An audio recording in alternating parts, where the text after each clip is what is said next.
guys, welcome to another episode of the 706 Podcast. I'm your host for this week, Tony, and we're going to be talking about a little movie today by the name of Simon Killer. Before we get started, let's have everyone introduce themselves. Kirk here. How Anthony. I'm Connor. Alright, so, Simon Killer. This is a movie that exists. It came out, it says 2012 on IMDb, but it got like a US release in 2013. So I consider it a 2013 film. This is let's see, I would say, I guess a thriller maybe? I don't know. There's no real easy genre to really assign it to. Yeah, thriller, drama, indie film, etc. And basically it's a movie about a man, just a guy who's recently graduated college and broken up with his girlfriend, or she was broken up with him. It's a little ambiguous. And he's on a European kind of post-graduation trip to kind of figure stuff out. And he's in Paris for the length of the film. And it just kind of chronicles his misadventures, including him. Basically, he meets and befriends a prostitute. And things only get wacky and wild from there. And no spoilers here, but the title Simon Killer proves to be a little indicative of where the story goes. So before I get into my thoughts on the film, I'm going to go one by one down the line. We'll start with Kirk, I think. Kirk, what did you think of Simon Killer? I'll pass. I'm gonna wait. Oh boy, no, I'm really psyched. I don't wish to expose myself just yet. All right, that's fine. All right, Connor, you want to start us off? Okay, wow. I can go first. I thought this movie was actually really interesting. It's a twisted little movie about the psyche of this man, who we kind of feel bad for in the beginning and don't feel so bad for at the end. It's kind of a downfall story. And it's interesting. It's pretty fucked up. It's a pretty messed up movie. It's uncomfortable to watch. Yeah. It's weird, but I thought it was interesting. I thought it was well done. I just want to say, though, for everyone listening who's considering to watch this movie, any parents in the audience or kids with parents, I think you should watch this movie. And I think you should watch it with your parents because it raises a lot of issues that are important to discuss in a family. And it's not rated, but it would probably get a PG-13, I think, conservatively. So I think I recommend it to everyone. Everyone should see this movie. Okay. All right. It's a complete lie. It's a very uncomfortable. It's a lot of sex in this movie. Sex is a huge, huge part of this movie. We see a lot of kind of prolonged sex scenes. So that can I've forgotten how much that can make any audience uncomfortable. So yeah. This is a very uncomfortable movie. I could easily see it turning off just so much of its audience. And I feel like when Tony brings up a movie like this to me, my instant reaction is I am just not going to like it. So that's why I was kind of surprised when I was watching this and I was going through and I was just absolutely fascinated by how interested I was and how bad this movie is. It is just complete garbage. Oh my god. This is one of the worst movies I've seen in years. What? So everything this movie takes to try to work to its advantage, whether it's the obvious ripoff and plagiarism of Taxi Driver, Godard's Breathless, which dialogue is completely lifted of. And I also think of the stock character that is Thomas Wolfe's Lonely Man, or God's Lonely Man. It just, none of it works, none of it comes together, and the movie's just a mess. Oh my god, this was awful. I think Kirk may have stronger feelings than me, but I hope he proves me wrong. Alright, I'll jump in. Water's warm. I really enjoyed the soundtrack. I thought the soundtrack was pretty good.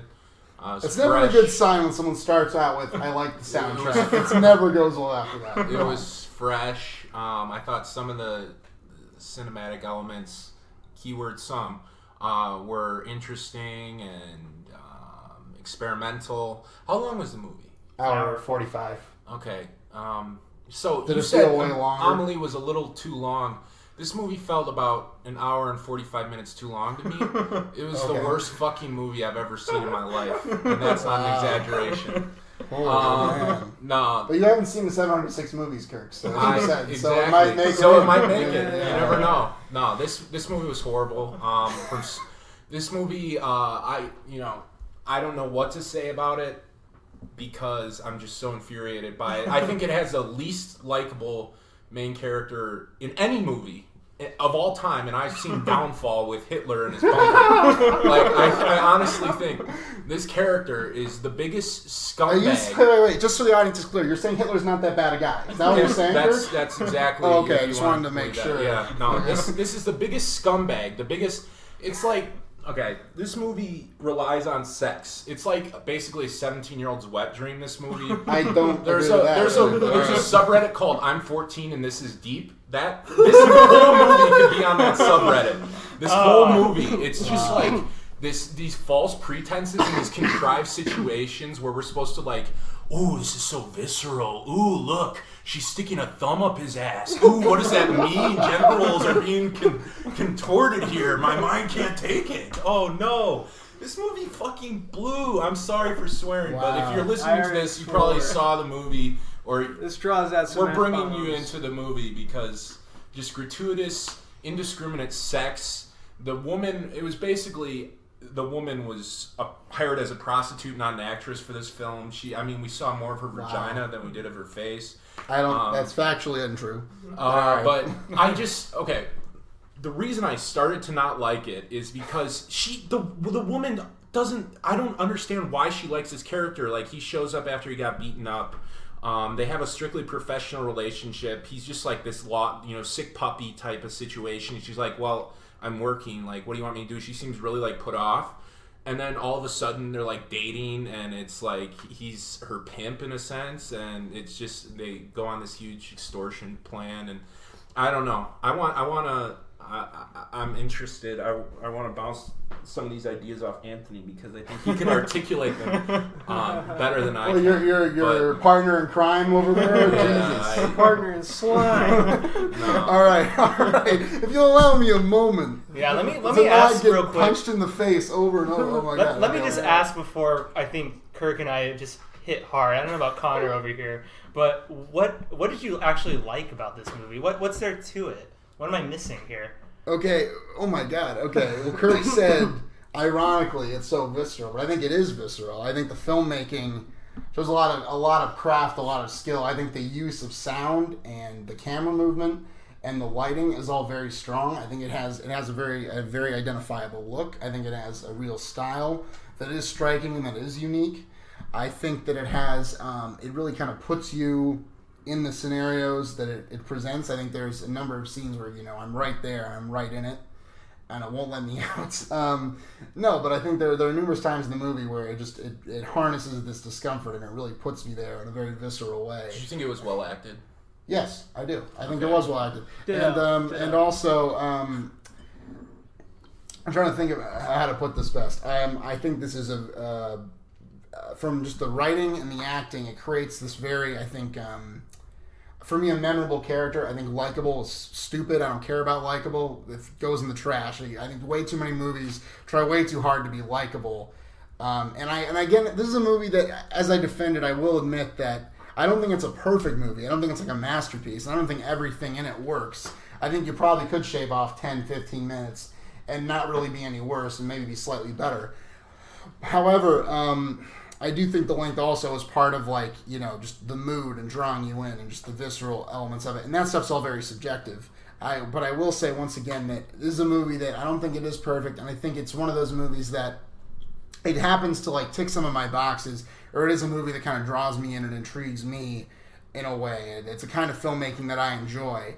It's a little bit reminiscent of something like Under the Skin. I don't think it's necessarily better than Under the Skin. But it's working in kind of the same mode. It's also very similar to the films of Michael Haneke, a little bit of Nicholas Winding Refn. All these influences are in it. Obviously, Under the Skin came later, but besides the point.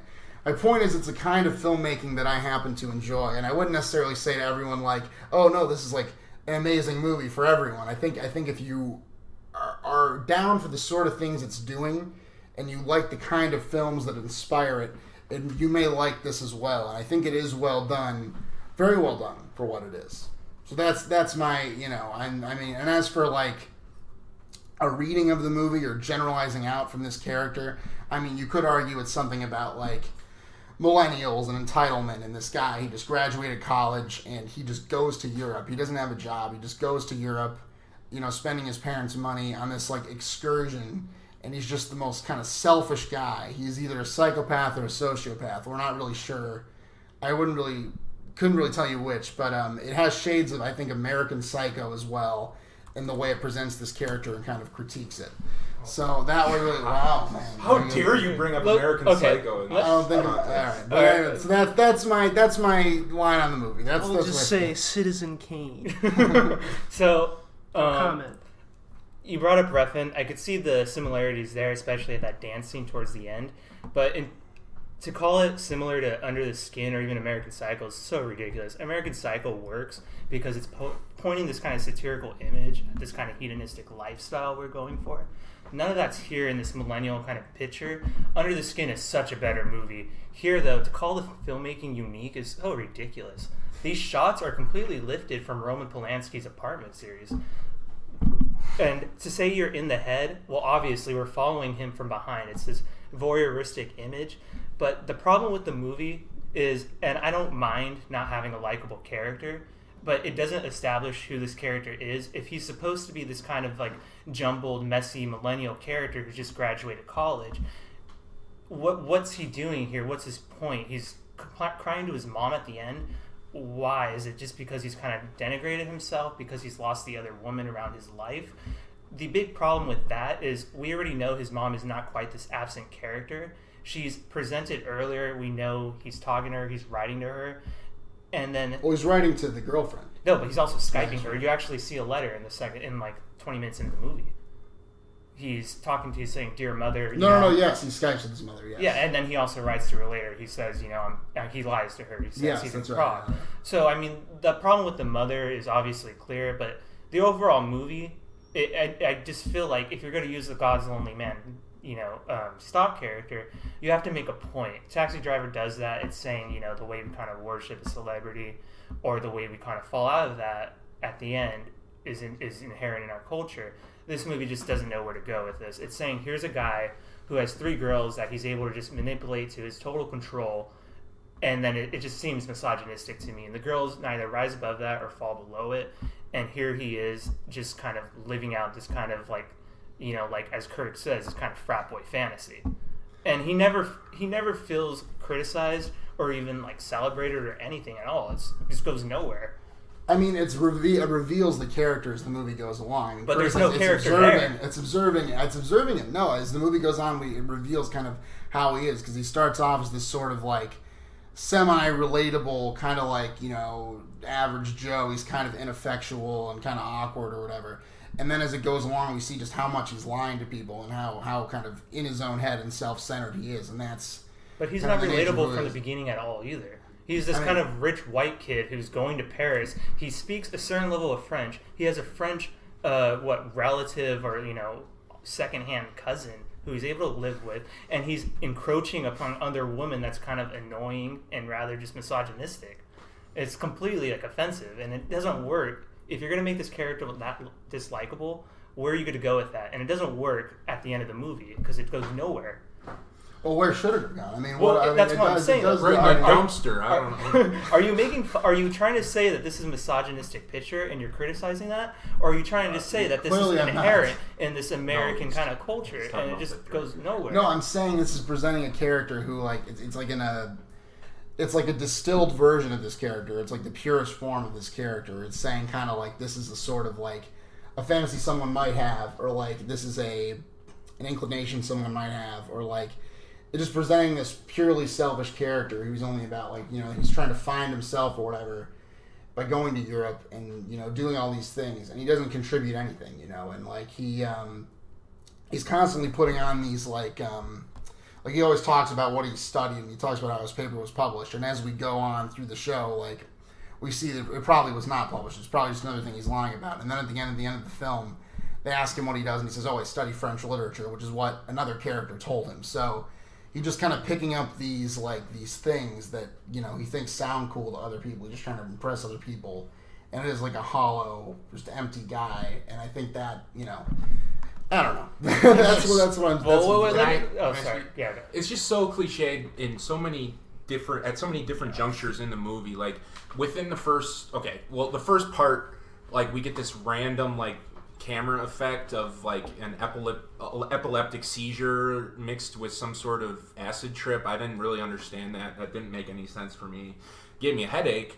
And then within like 3 minutes, we see him. He's at the Louvre, and he's looking at the Mona Lisa, and then he walks to like a stairwell, and then he like looks out a circular window where there's like a superimposed geometric shape on it. It's very abstract, but he's just staring at it. You know, probably seeing himself, seeing his soul in this abstract work of art. He stares, and then he walks away. It's like, come on, the cheese in this movie is so... It's so I disagree. I totally disagree. Because that's a really important part. You're establishing he's this character, whatever. We may realize later that he has this fantasy of being like, of whatever, meeting the French girl, meeting the Italian girl in Europe, kind of getting over his ex through this fantasy of having this European girlfriend, this European adventure.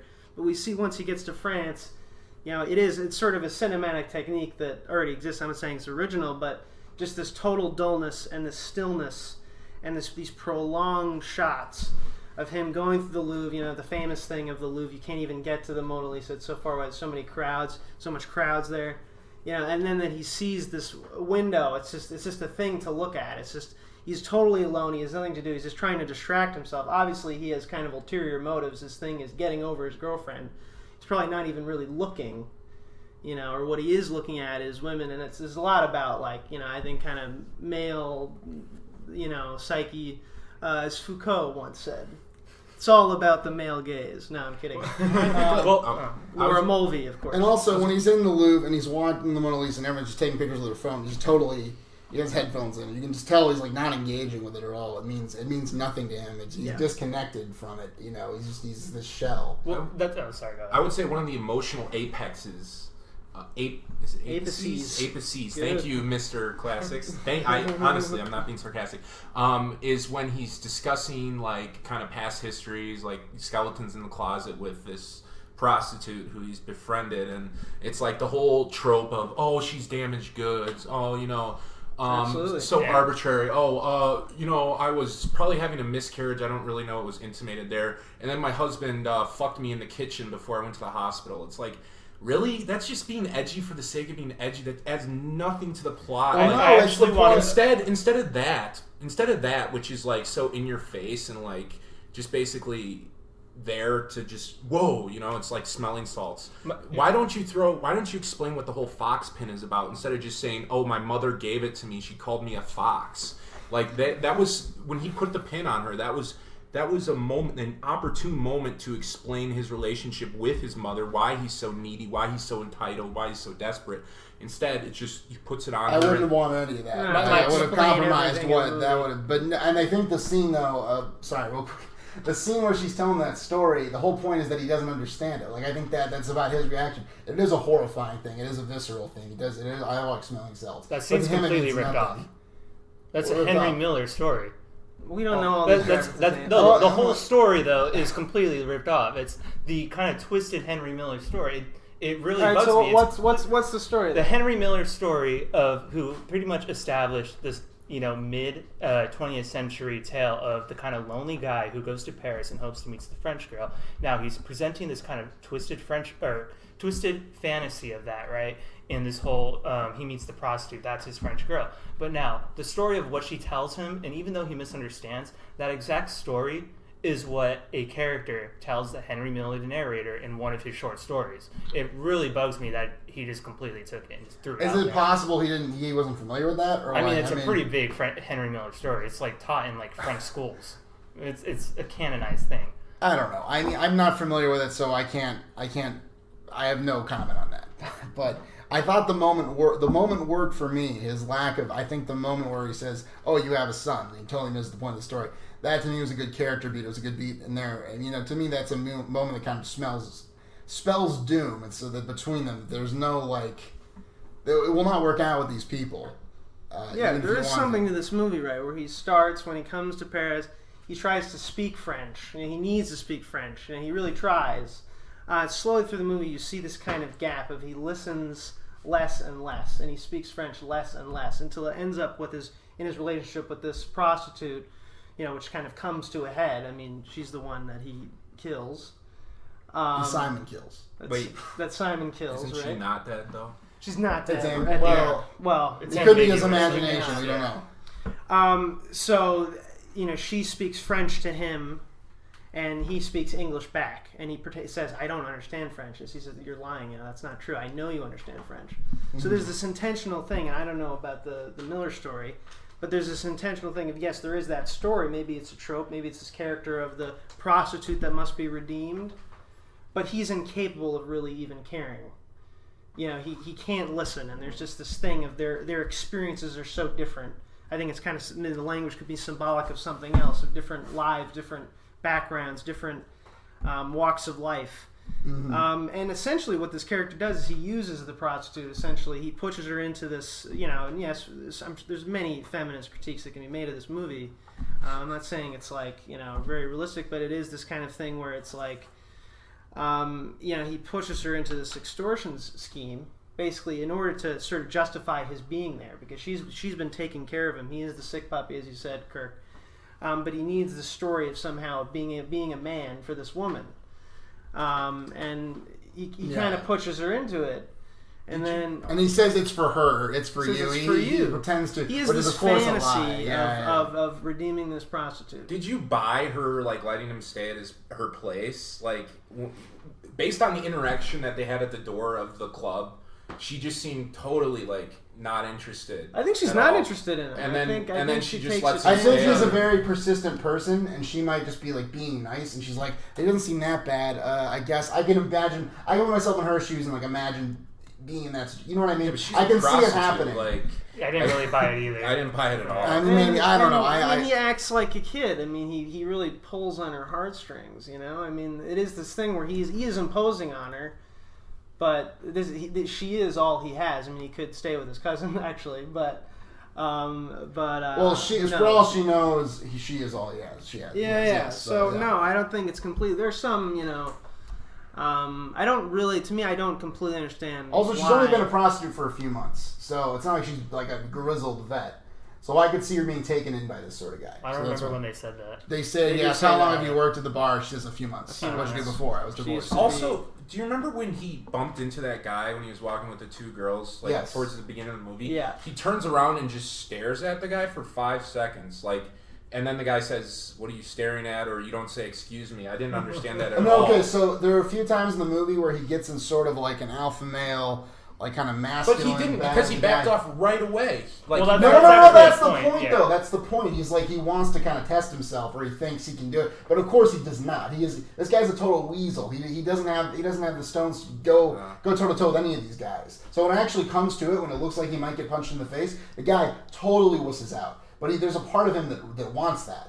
So I think that's totally. I just think the actor is basically budget Aaron Paul, who never got out of the Fayetteville, Arkansas Civic Theater, and he's doing Jesus Christ Superstar and whatever you say about the movie. He's really fucking awful. He's one of the worst actors I've ever seen. Guy's great in this movie. I think Tobey Maguire Spider-Man 3 looks like Daniel Day-Lewis in Lincoln and My Left Foot compared to this guy. Let me just defend one thing about Tony. You might not like the choices or the writing, but I think he executes those choices in that writing well. For me, if you're predisposed to dislike the movie anyway, I could. Let me defend one thing though about Tony is about me as a person. No, sorry. I feel like I'm on trial over here. It's freaking judges. I was gonna say he picked it. I was gonna say Tony's movie, okay, then you guys start laughing. So the thing with the alpha male though is there's 4 or 5 situations throughout the movie. It shows his kind of progression of he starts off weaseling out from that one guy who kind of says, "Don't you say excuse me." The next scene we show him and he's kind of for some reason screaming at the train station, and then he decides to confront the guys, right? And he gets beat up, and then it goes to another scene with a cop, and he again tries to confront as again, pushed back. It's not till we get to Renee, the guy he's for some time able to successfully extortionate or blackmail.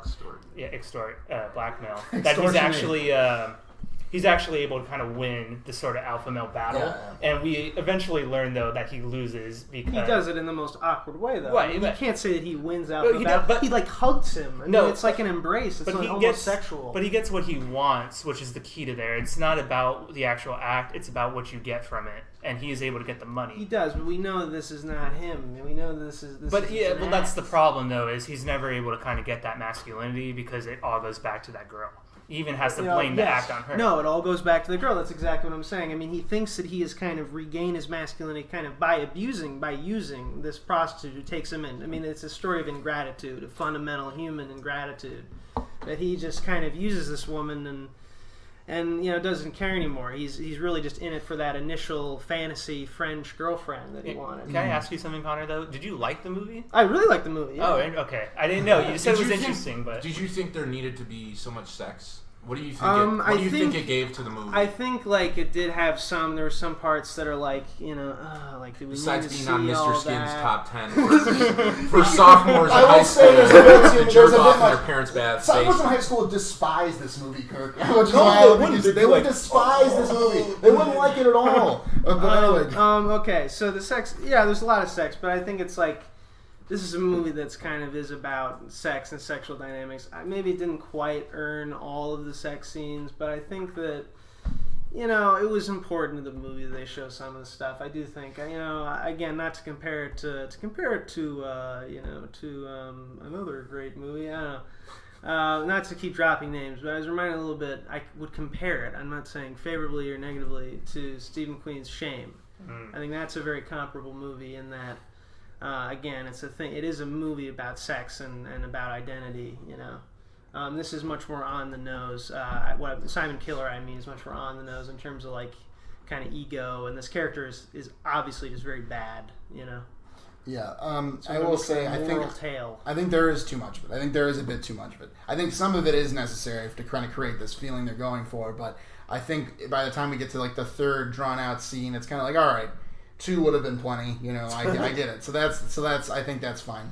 My only real problem with this movie, aside from I think they could have shown some restraint in some of these areas, is I think the actual killing scene. This goes back to the restraint thing. Is I think it shouldn't have been in there at all. I think it would have been more effective for me, and we just don't see that character again after their kind of confrontation. We don't see him wrestle her to the ground, and it's just implied that she's dead. For me, that would have been even more chilling. And we can just kind of fill in the blanks on our own. That's my one. You guys you didn't like the movie at all, so it's probably not even relevant. I don't know. I like the soundtrack. I said. I do want to bring up the one final reference that I think just falls completely is in that ending scene of the murder is right before it occurs, the line of the prostitute saying, "You disgust me." He says, "What did you say?" And she says, "You heard me." Those 3 lines are the exact ending or an exact scene from Breathless, actually, and is also about the kind of nature of not being able to possibly comprehend the language or choosing when you comprehend the language, and it's kind of an interesting usage here. I feel like he was he did know that he was kind of using these lines on purpose. He uses references constructively, right? But I mean, as a French filmmaker or Italian European filmmaker, there's no way he didn't know that he was not pillaging those lines. But the thing is, in Breathless, it's in irony. It kind of falls back and it gives the power back to the woman. The fact that it does the opposite here is actually kind of interesting, because it does lead to her eventual murder. Yeah, or immediate murder. but yeah. Well, yeah, scene at the end of the scene. But yeah, we're at what do I do? For time. Oh yeah, no, sorry. You shouldn't have had to say it. We're at 28 minutes, 29 minutes. So I feel weak.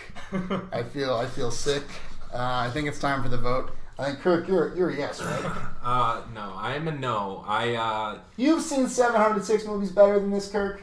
You know what? That's very good. Touche. Because I was saying, that it's a very high number, which it is, but even I can imagine the rest of the 706 movies. You have to like the movie to put it. No, I don't. It's not my taste. It's not my thing. And but you know what? I don't hold it against Tony or Connor for liking it, and I don't hold it against Tony for putting it forth because I thought it generated some heated and great discussion. I just think this movie, to add one more metaphor, it shows all of its cards way too early, and then it realizes it only has a high card.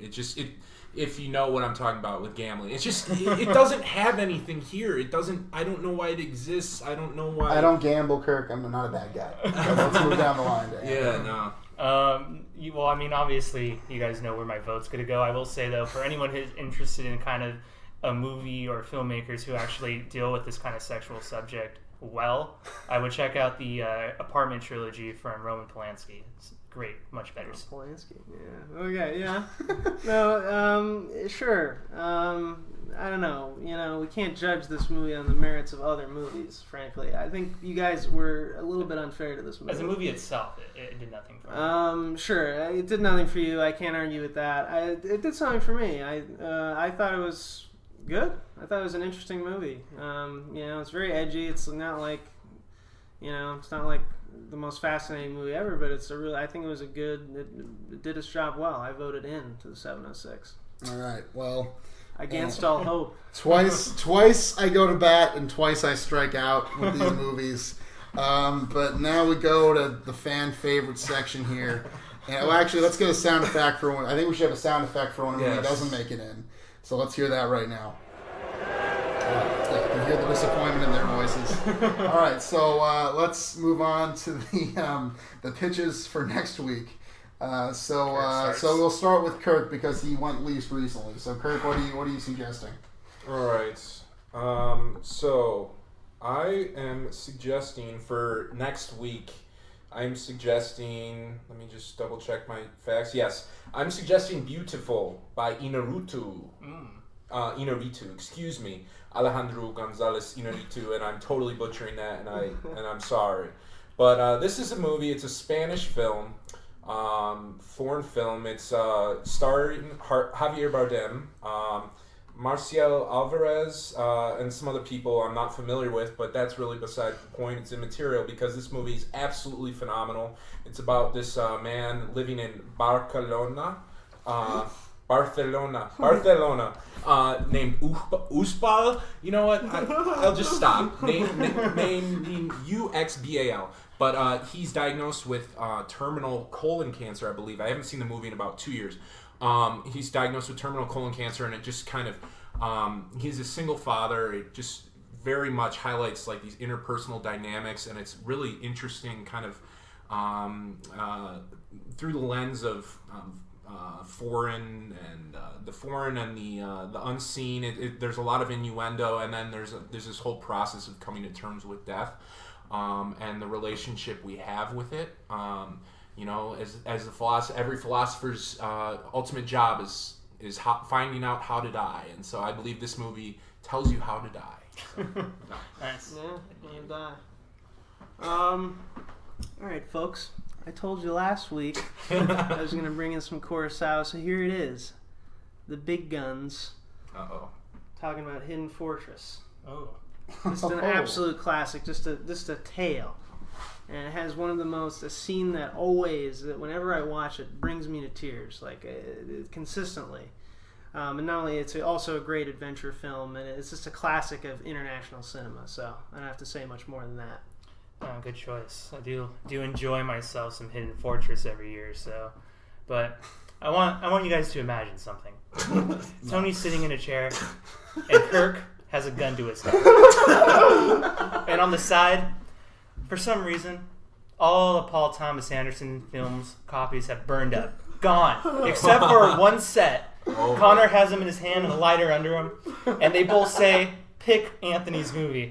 And if he knew what I wanted to propose early, he would still say no. That's how little chance I think of this movie being picked. But you know what? It's December. I want to see a Christmas movie. It's a film from 1990 that's about to hit its 25th anniversary next week. It is one of my favorites. It is a movie that I think is this director's masterpiece. And it is a film that I think I would probably have to defend, as Tony did now. It is 1990s Tim Burton's Edward Scissorhands. And after coming after Kurosawa, I don't think it has hope at all. Yeah. But, All right. So wait, just for because I value this sort of thing. How many of us have seen each? I haven't seen any of them. I've seen Edward Scissorhands. Okay, so two of you have seen Edward Scissorhands. I've seen all of them. I haven't seen Edward Scissorhands or Hidden Okay, so Real cinephile. so This two side. of each. Two of each. I think. I don't know. It doesn't matter. Close enough that. Do we get a to not rebuttal? count. Oh, please, rebuttal away. Rebuttals. Yes. So, you pitched like Lion the Witch in the Wardrobe. I kind of, I dozed off a little bit by, who is that? Who's that guy? What's his name? Kurosawa. Kurosawa? He's Oh. considered the greatest filmmaker of all Kurosawa. time. No big deal. But Okay. Well, either way, I pass on that one. And as for you, wait, what did you? Edward Scissorhands. Edward. Oh yes.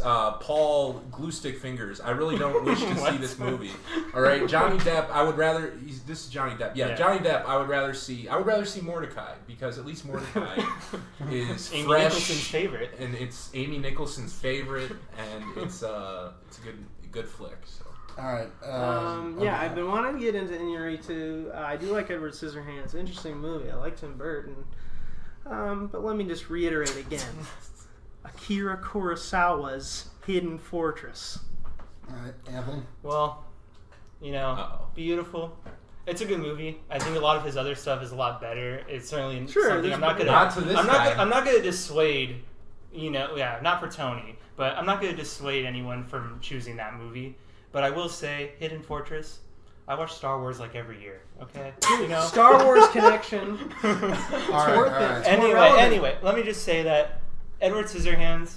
It's a movie that gets kind of mocked a lot nowadays for kind of like appealing to sort of this hot topic crowd.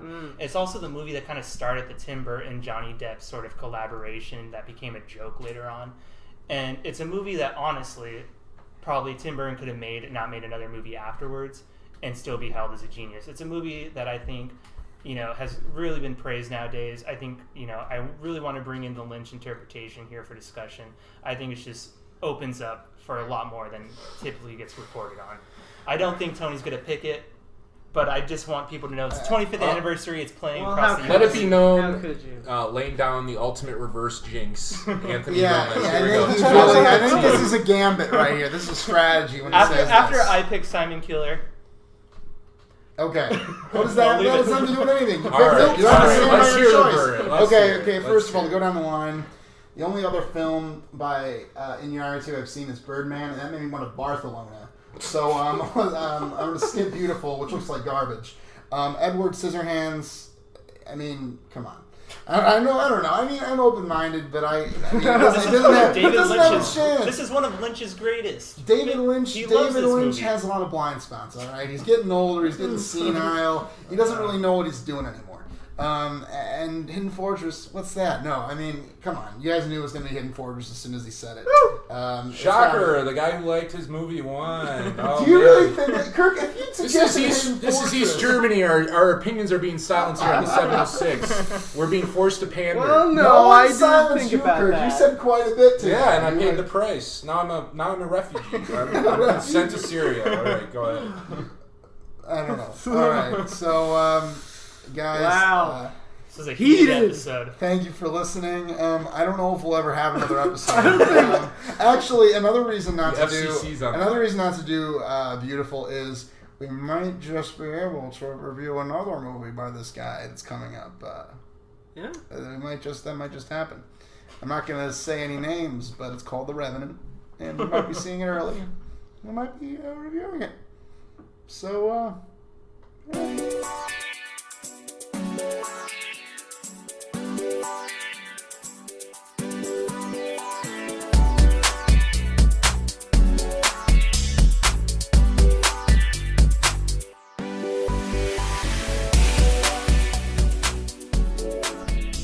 Now, I'm a morning guy. I love waking up nice and early, 6 a.m., watch the sunrise. I got my toaster strudels, I got my coffee, I got my orange juice. I love mornings. I'm a morning person. I also love getting dressed, picking out my outfit for the day, and just getting out the door. But there's one thing, guys, that always holds me up.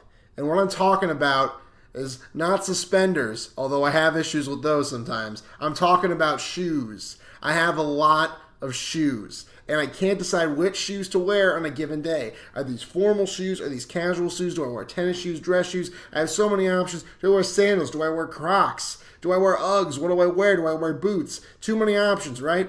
So now, with the help of a new app called Aren't My Shoes, that is no longer an issue. What this app does is it hooks you up with Oscar-nominated screenwriter Michael Arndt.